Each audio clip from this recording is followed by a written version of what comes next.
Again, good, or good continued morning, or just hello again. Let us catch our breath, or collective breaths. So we're going to do deep, three, or three deep as you can go, and then some noise on the way out, and I invite everybody to always exhale as much as they can on that last breath. So, gentle, deep breath in.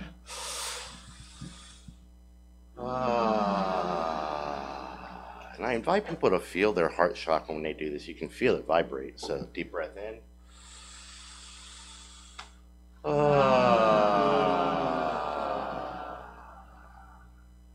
And one more really, really, really deep breath in and really, really long sigh. Exhale gently, letting all the air just fall out of your body. So, deep breath in.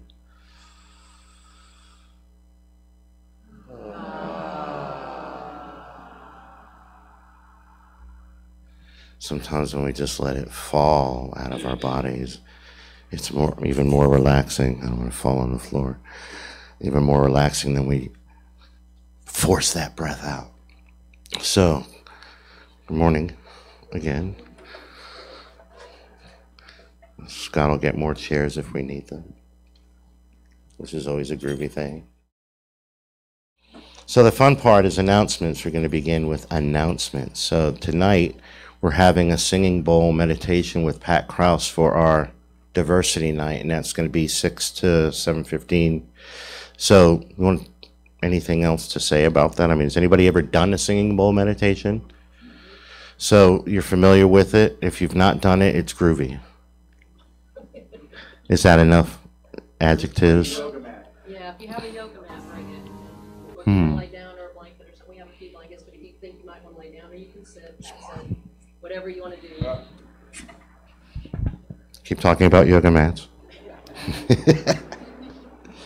So that'll be tonight. So if we had speed healing here, and we had Pat and Rhonda over here in this corner with singing bowls and tuning forks, and we had another young lady over in that corner who was doing singing bowls on like massage or singing bowl tuning fork work. Wow, it's really groovy. So it just permeates your body. I'm always saying everything in the universe is breath, movement, and sound anyway. We've done so many different talks about it. So this is where that sound vibration gets to, you go on your own journey with it, They're going to be the frequencies that they are, and wherever you are in the moment is going to determine your experience tonight. So however many people show up, I can guarantee you we're going to have that many different experiences. Even if we have that common experience of like, wow, that was really cool, or I felt really calm, or I had this or that happen for me. Remember that it's always going to be a unique experience because of you. So next week's Diversity Night is going to be a special Diversity Night. We're doing a talk in the morning about rebirth and renewing, and we're having a ceremony for Chalet and Henry for Diversity Night, kind of an our-style baptism, welcoming her to her new life, the new beginnings, the new chapters of her life. We're going to have a ceremony, and we really want to invite as many people to come out for that, because the more the merrier in a situation like this when it comes to ceremony. I'm also inviting you to, when you come, to bring some kind of talisman or piece of medicine or something that you think would be a power object for them on their new journey. Something that will remind them that they're always standing in the light and that they're never alone, and that God connection in all of us is always, we're always connected, and that gift that you bring to them, whatever it is going to keep you guys connected in this, to know that you're also part of this person's path. In the Native American way, they call it the Good Red Road. And it's more of the path of light, the path of on-purposeness, the path of creating something in our life that we do on purpose, knowing that we are part of something so much bigger than ourselves, and that it's called us and we, and that's the thing that we're part of. So come on out for that. I invite you to invite more people and make it really special for her and Henry. After that, I felt like Forrest Gump for a minute. After that, we have Annika's coming after that. So that'd be the 17th. Annika from Miss Mangoes, and she's a natural herbalist. Is that what the title? Master herbalist. And her grandma, bless you, she inherited this business from her grandmother and all the knowledge and the wisdom too, and studied abroad on her own. And she's magical. She's come in and done so many different talks just on bee pollen and bees and honey that enlightened me and a lot of us to just realizing the gifts and the wonders that bees bring to us and all the medicinal qualities of just simple honey and all the things that come from bees. So she's going to come in. I don't know what the exact talk's going to be this time, but the wonders of Hanukkah. So I really invite you to come out and enjoy that because she's always bringing new ideas for us or reminding us of things that we already know and may have forgotten. Sometimes we just need a reminder like, that's right, I love taking bee pollen. I feel good. Things like that. So that's going to be the 17th. I don't know what my talk's going to be yet for that morning, but we'll figure that out. Next week, I've already said it's going to be like rebirth. Now, as we're coming into our normal announcements, every Wednesday, Course in Miracles is back on track. The sidewalk's done, so that's groovy. We have Drumming Circle is scheduled for the night that we have a Bob Simon concert, which is September 12th, and it's a Tuesday. So that's their next thing, and you know, Philip's got a promo, and I don't know if I'm in the way or not. I'm looking at Scott's picture to see if I'm in the way. So here's a promo of Bob Sama. Spread the word to make this as big a concert as it can be for him and for us, because we do get, you know, a portion of the proceeds, and it'll be a nice chunk to help us along.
Email from them over the weekend, and they're boldlygoingnowhere.com. I'm going to try to print this flyer out before we leave today.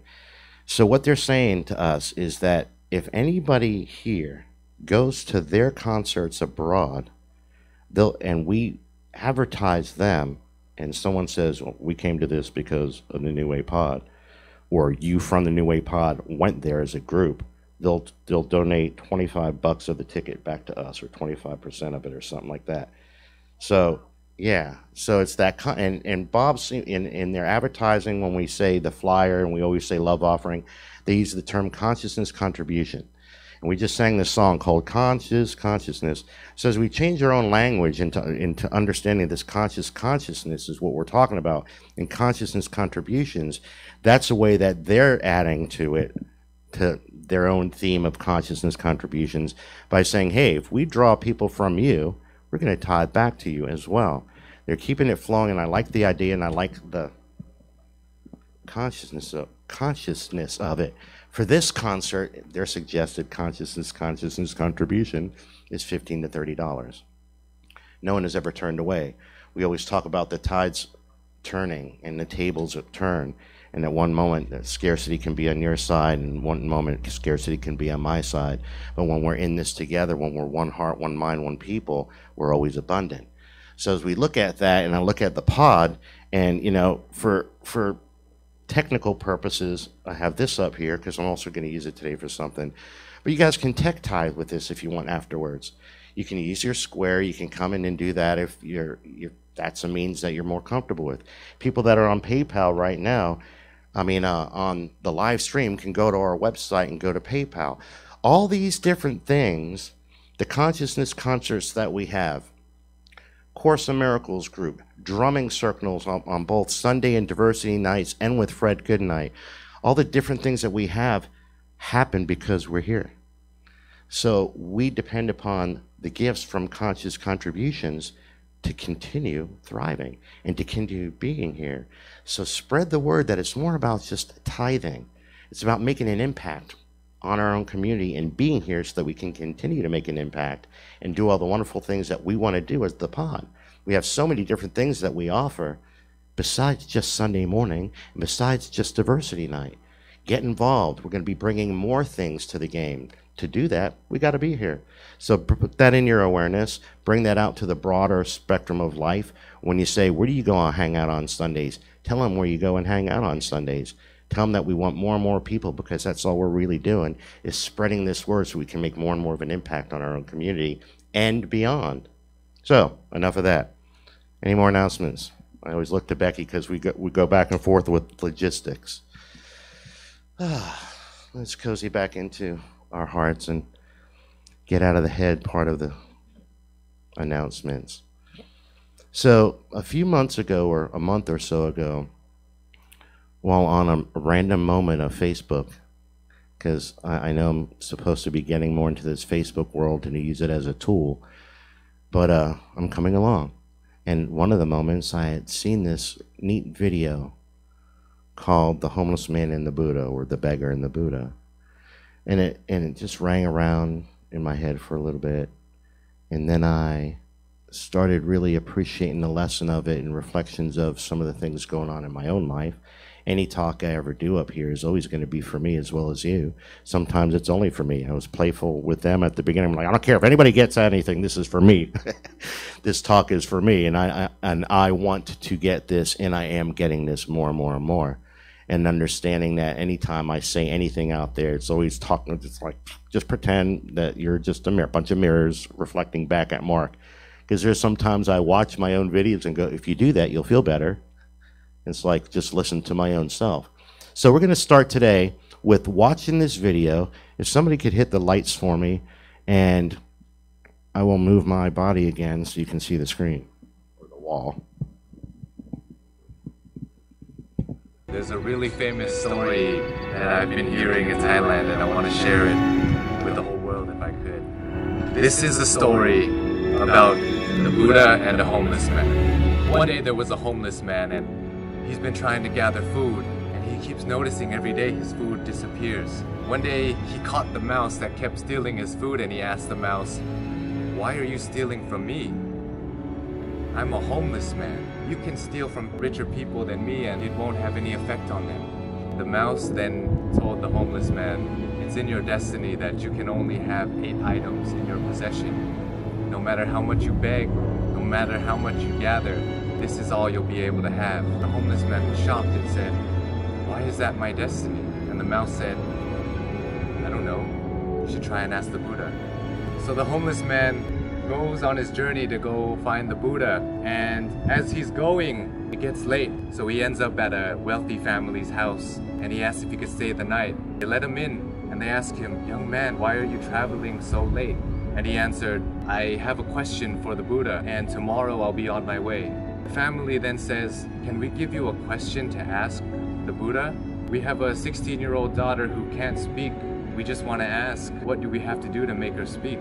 So the homeless man thanks them for shelter and tells them, "Of course, I'll ask your question for you."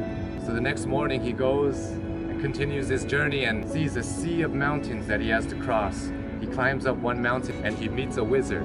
And the wizard decides to use his staff to take the young man and himself, fly them across the sea of mountains. And the wizard asks the young man, "Where are you going? Why are you deciding to cross these mountains?" And the young man said, "I'm going to ask the Buddha a question about my destiny." The wizard then says, "Can I please give you a question to ask the Buddha? I've been trying to go to heaven for 1,000 years. According to my teachings, I should be able to go to heaven now. Can you please ask the Buddha, what do I have to do to get to heaven?" "Of course, I'll ask your question for you." And as he continues on his journey, he runs into his last obstacle, which is a river that he cannot cross.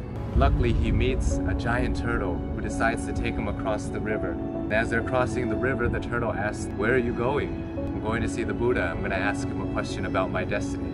The turtle then says, "Can you please ask a question for me too. I've been trying to become a dragon for 500 years.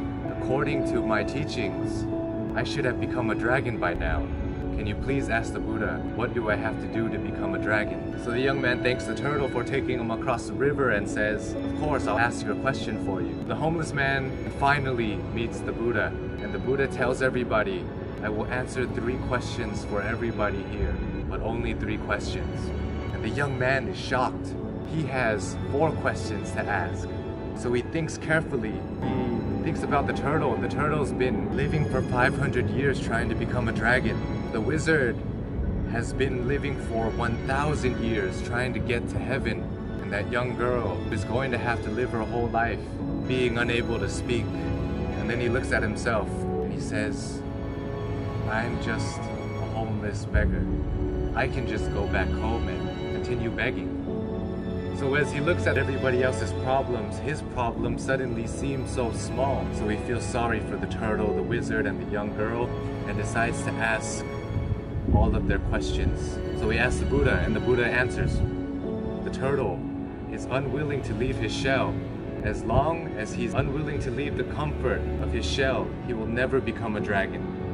The wizard always carries his staff and never puts it down. It acts as an anchor, keeping him from heaven. And as for the girl, she'll be able to speak when she meets her soulmate. So the homeless man bowed to the Buddha and went on his journey back home. He reunites with the turtle and he tells the turtle, hey, you just have to take off your shell and you become a dragon. The turtle then takes off his shell, and inside his shell were priceless pearls found in the deepest parts of the ocean. And he gives it to the homeless man and tells him, thank you. I no longer need this because I'm now a dragon. And flies away. The homeless man reunites with the wizard on the top of a mountain and says, hey, you just have to put down your staff, then you'll be able to go to heaven. The wizard lets go of his staff by giving it to the young man, says thank you, and ascends to heaven. The young man now has wealth from the turtle and power from the wizard.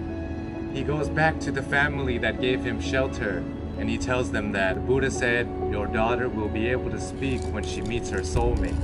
And at that moment, the daughter came downstairs and said, hey, is that the man that was here last week? The young girl and the once homeless man have found their soulmate.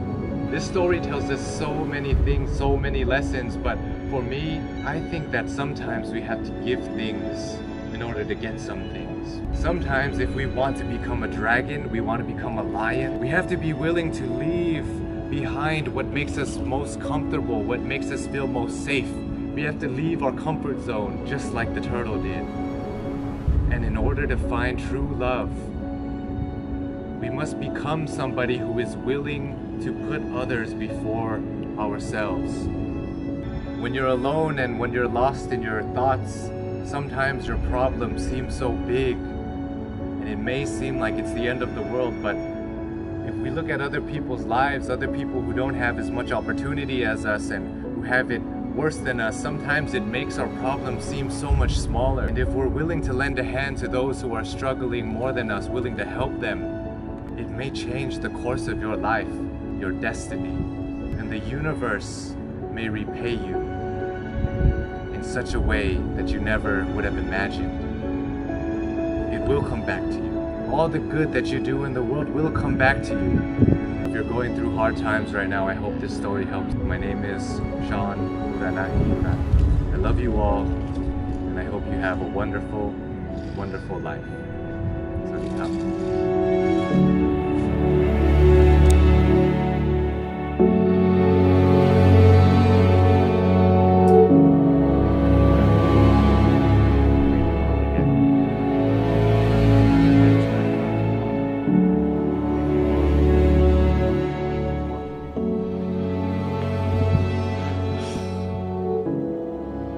Anybody else like that besides me?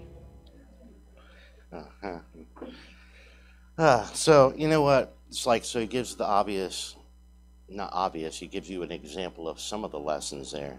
But I think this story is like chock full of different perspectives and different lessons that we can get from this. I mean, just and this is where I would like, you know, some Sundays like interaction where I invite people to speak out and like throw things out there.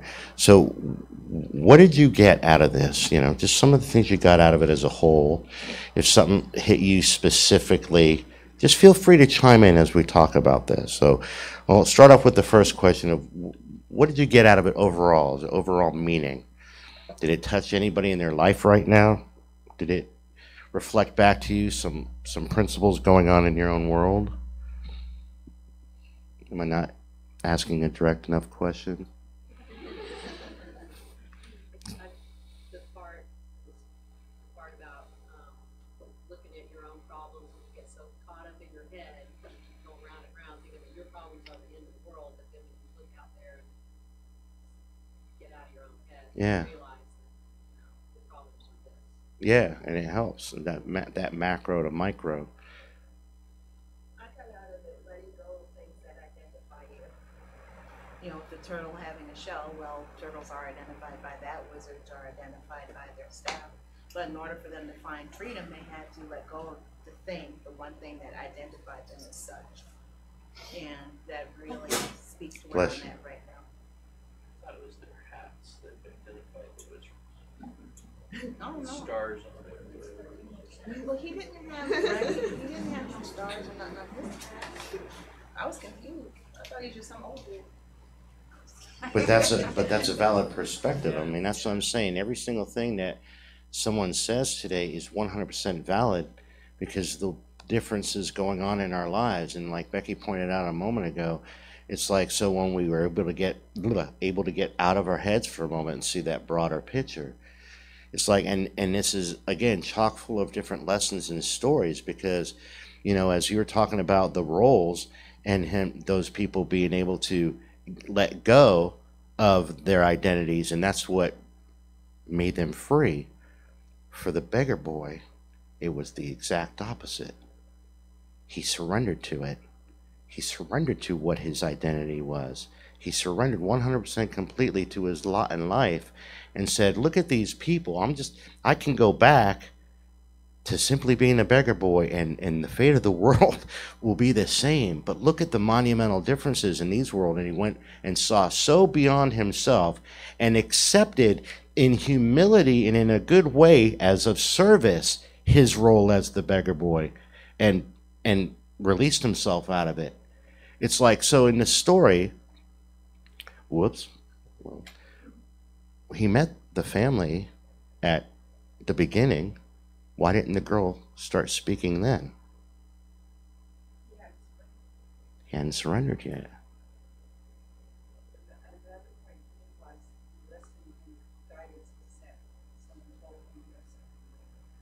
Someone. So many times we miss the door, we miss the guidance, you know?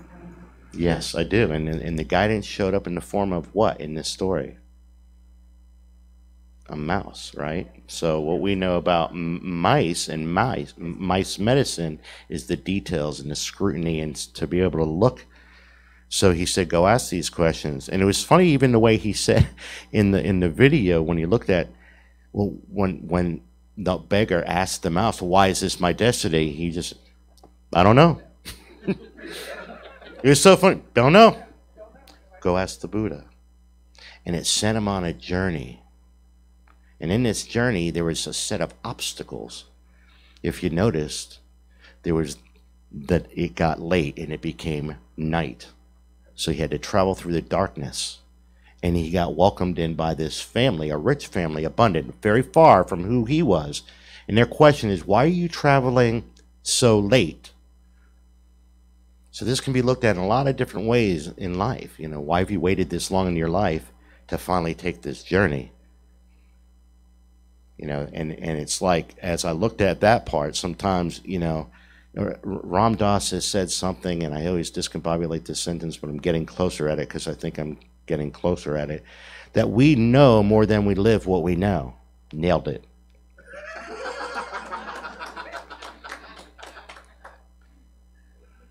Because it's that experience thing that's different than the knowing. Do you know? Yes. Do you feel it? Not all the time. Do you experience it? Not as much as I would like to. And that's part of this and that journey and that being able to ask the questions and being willing to take the journey. So then his second obstacle is what? A sea of mountains. It's like how many things I could show you the sea of mountains in my life right now. And they're like pebbles, and I know it. They're pebbles, and I know it. But that wizard in him, that inner wizard carried him all the way across it because he's willing to ask that question too. You know, why have I journeyed across all these mountains? What is this point for me? What's this destiny I am? And he's still all the way back on the destiny. I mean, on the question of why is it my destiny to be able to only carry to certain 8 things at any one time? Why is this my destiny? Well, we talk about frequency and vibration here all the time, man, and how everything is vibration and sound, and by creating your own reality by virtue of what's going on is you're setting yourself up in a certain dimension. And that if I want to listen to the music on this radio station, I have to tune in. And tuning in is simply 105.9 is 105.9 megahertz on this scale there. That's how many times that frequency oscillates and how much ones and zeros can fit in there. So even for me, in the picture that I'm wanting in my life, it's just about tuning in and meeting the frequency of what I'm saying I want. And it's the same thing. And all of that is depicted in this story, just with the different visuals and the different things going on. You know, some of the lessons that the Buddha gave to him point blank. When the turtle releases his shell, he'll become a dragon. So, man, just that alone, like this story just choked me up, and it's like I did my best to not flog myself.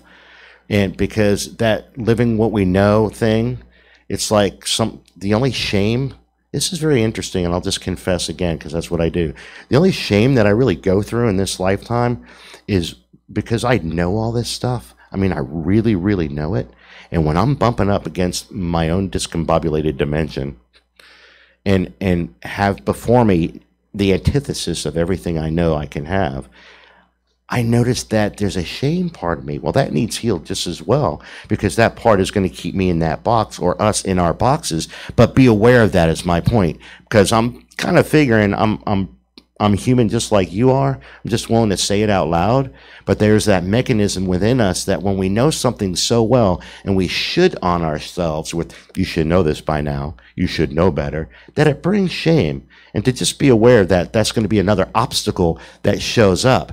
And he kind of passed the obstacle when he said, I am just a beggar, but then surrendered to it in peace and humility instead of shame, because he saw broader than his own problems. And in that moment, it's like it popped him out of that victimhood, and he did it on purpose. It's like, you know, Kung Fu. A lot of us grew up on Kung Fu, you know, Kwai Chang Kang. And it's always like the humility of the man. It's like when, you know, someone would say, oh, you're such a good man. He's like, not a good man, not a bad man, just a man. And but the lesson of whatever task he ever did, he would teach the lesson of, like, even if it was as simple as sweeping the floor, to do it with joy and to the best of his ability, and that it wasn't humiliating to be humble and to serve, even if it was sweeping the floor. That he did it with such joy and such commitment. And that's where I'm leading into this next part, is that part about commitment. So something in our workshop we read all the time fits perfectly in this story. And I'm learning how to navigate this thing better, so I should be able to do this and pull it right up. Maybe, maybe, maybe. Swipe. There we go. So, getting better.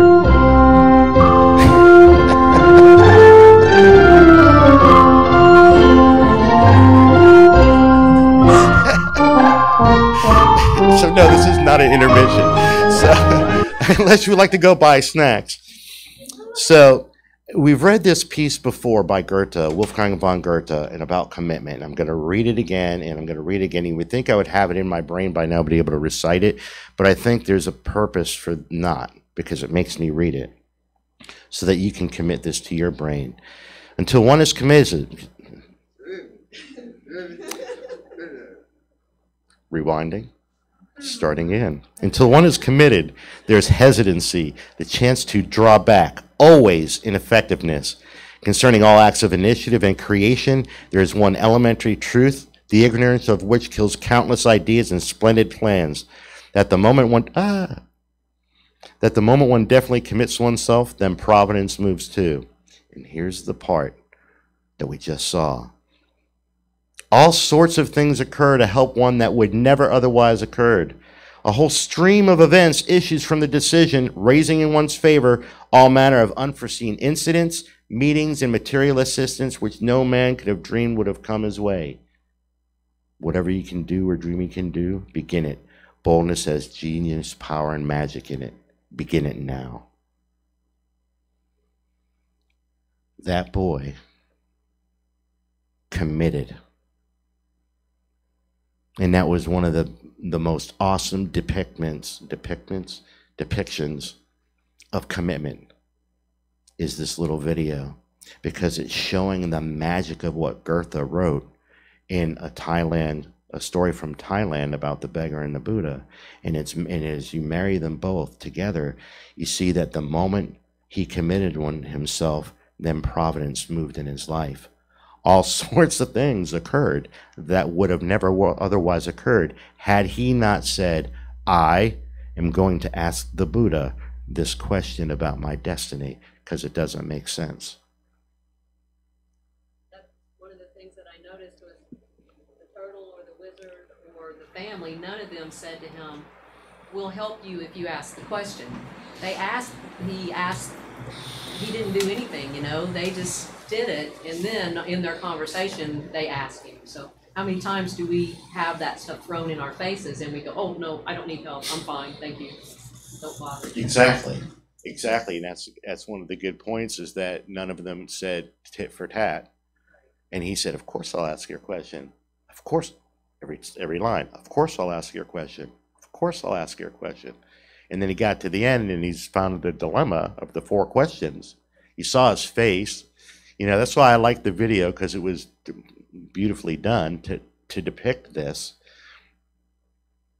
And in that moment was when he became that person that thought of other people before his own self.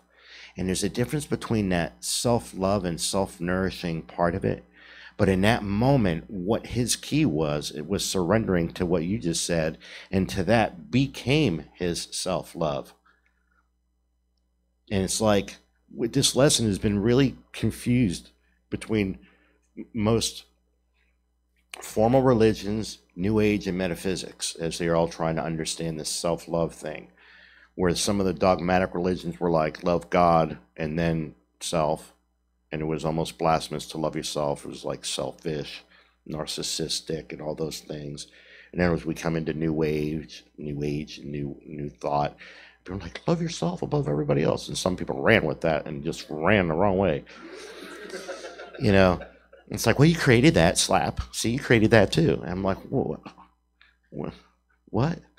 Because I love me, and this is about me. So I say no, thank you.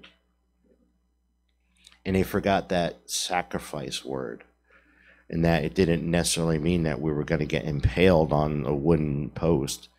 That it meant there's something, sometimes I'm going to do something that I don't really want to do, but I'm going to do it for you. And it's that we've talked about the potlatch ceremony with the Native Americans, the giveaway ceremony, that it's got to be something that it's like, we don't want it to gouge out your intestines, and it's supposed to sting a little bit.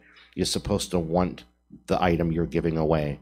It's supposed to be something that you still enjoy and love. That's the idea, the giveaway of sharing. This brings so much joy to me. I'm going to give it to you so you can have the joy I have.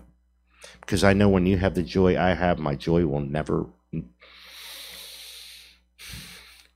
run out. So this lesson is giving us all sorts of opportunities to see just the moment of, okay, now let's get to the 3 characters. The girl, the little boy, the girl, the turtle, and the wizard. And all the different things that we got the lesson out of coming out of our shell. and then I'll be able to be a dragon.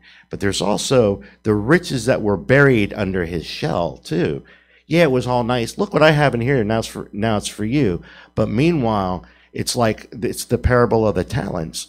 What have we been burying by not coming out of our shell? Beyond becoming a dragon and being able to fly, what are we denying the world? What riches have I held on to that I didn't share with the world that can change somebody's life? Because I wanted to stay in my comfort zone. Because I didn't want to come out of my shell. Because I was afraid to be a dragon.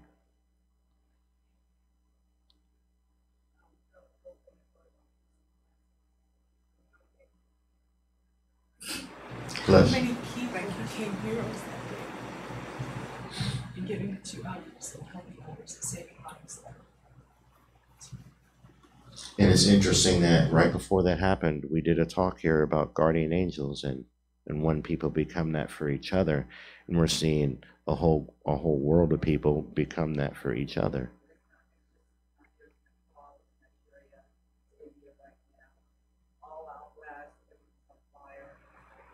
All the other those countries are underwater, you know, so it's not just here. Right. It's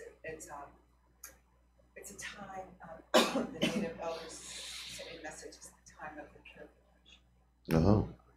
And as we go through that, I think this lesson reflects those moments when we see those other worlds and see those other people in their worlds having these things happen. We sing the song, I look at the miracles, that's where I always got us to go when I do that prayer for peace. But we sing that song every Sunday about surrendering to the peace within us and prayer, and then we do a prayer for peace beyond us and beyond our community. But it's also to know that as we look at these things going on throughout the world, it gives us that perspective of what we talked about before, of our problems aren't really as big as we thought. There's people in service to us, every one of them. I honor every one of them doing everything because they are being the picture for us. They are opening our hearts too. We're all in this together. They're being the mouse, sending people on to find a new destiny through service. It's like the mouse is one of the most important characters in the show, in the movie. And it's like being able to tap into that part of us and say, go do this, go find out your answers. And remember this, the very beginning, the mouse said, matter of factly, this is your destiny.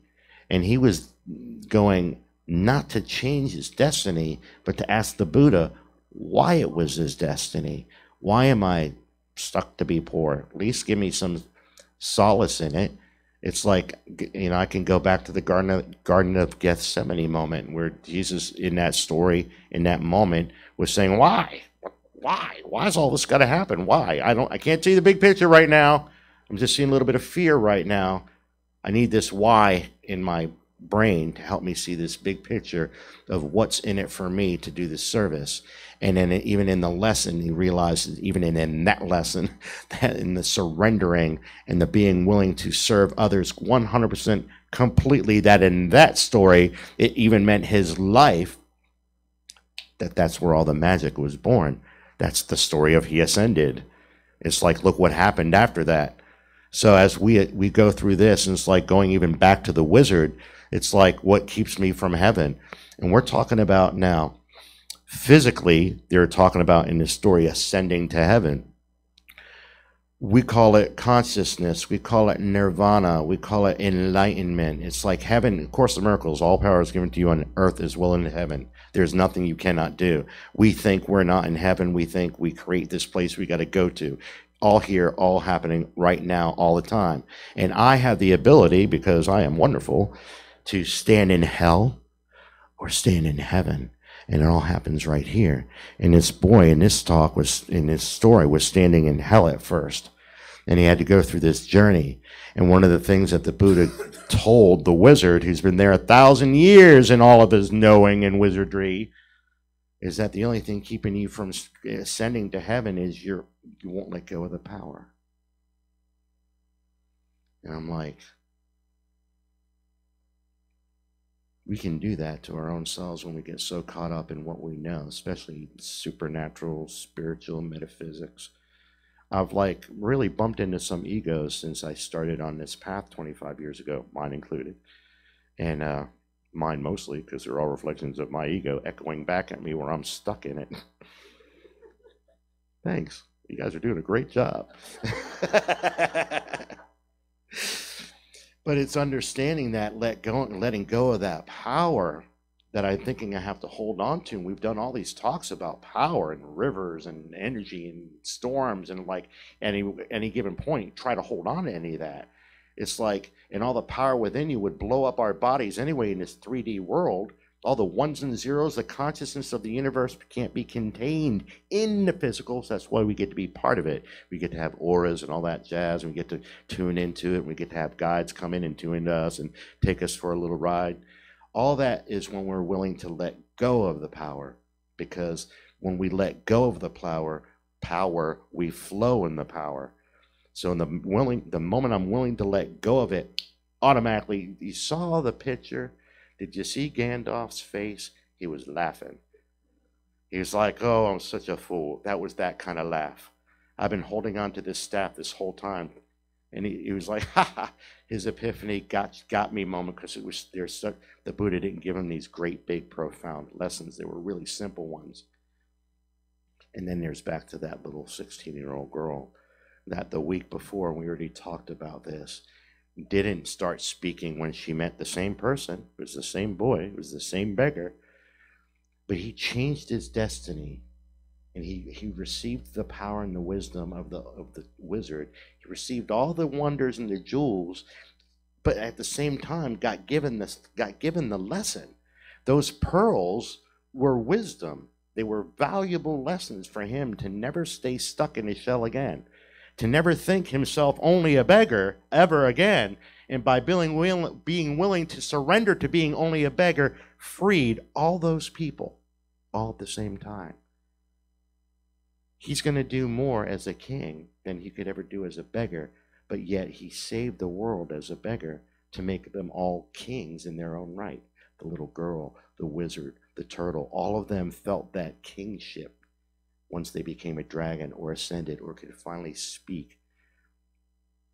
Not even going into the lesson until we truly find that soulmate within us and let that inner voice out, we'll be able to speak our truth. It's a whole other lesson in all of that. So take this story with you. Let it be a part of your journey. Find out at any given moment which one you're being. Am I the turtle? Am I the dragon? Am I the wizard? Am I the little boy? Am I the family? Am I the mouse? Am I the Buddha? Know that you're all of them all the time, and we get a chance to play the role of each one so that we can change our own destinies. We can make it whatever we want, and just know that all of it's going to happen by surrendering to what it is we are in the first place. Thank you. I'm going to talk about myself.